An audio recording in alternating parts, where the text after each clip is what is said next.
Conditional negative stroke. The unconditional positive stroke வரும்போது மனம் திறந்து பாராட்டுது. என்ன பண்ணாலும் பாராட்டணும். அப்படி பண்ணோம் அப்படின்னா அவங்கள வந்து ஒரு மோட்டிவேட் கிடைச்சி ஓகே நம்ம சேஞ்ச் பண்ணிக்கலாம். இப்போ ஒரு கிளாஸ்ல ஒரு பையன் வந்து மதிக்கவே மாட்டான், பேசிட்டே இருக்கான்.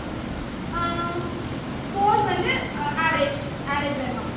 அந்த ஆவரேஜான ஸ்டூடெண்ட்டையும் நம்ம அன்கண்டிஷனல் ஸ்ட்ரோக் கொடுக்கறது மூலமா என்ன ஆகும் அப்படின்னா மோட்டிவேஷன் கொடுத்து அவங்க நெக்ஸ்ட் மார்க்கே வந்து அந்த 45 மார்க்கே நம்ம பாராட்டணும். சூப்பரா 45 எடுத்துட்டு நீங்க அப்படின்னு பாராட்டும்போது நெக்ஸ்ட் டைம் வந்து ஓகே நம்ம 45 எடுத்ததுக்கே நாம வந்து நம்ம பாராட்டுறாங்க. ஓகே நெக்ஸ்ட் டைம் வந்து 50 5 இன்க்ரீஸ் ஆகும். ஒரு மார்க் இன்க்ரீஸ் ஆனாலும் அதை நம்ம அச்சீவ் பண்ணலாம். ஸோ அன்கண்டிஷனல் பாசிட்டிவ் தான். अच्छा okay that is unconditional positive stroke. For unconditional positive stroke we will do an exercise. Yeah, exercise. Sir பண்ணிக்கலாம் sir. Panash, yeah. Yeah.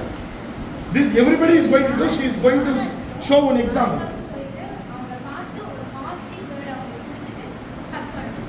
Yeah. Yes.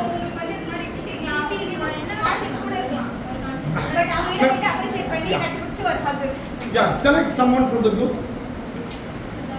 Yeah, Sudha miss, please come out. Sudha miss, come to the. Yeah, ma'am, you have to give a positive stroke to her. You have to give a positive stroke to her, and both of you have to hug. Yeah. Since day one, she's very sweet to me. So yeah, Yeah, she is very sweet. Madam, she's also very cooperating. very cooperative. Hug. Yeah, good hug. Yes. Okay. Now, the same thing you are all going to do. You are not going to stand in one place. What you are doing? Minimum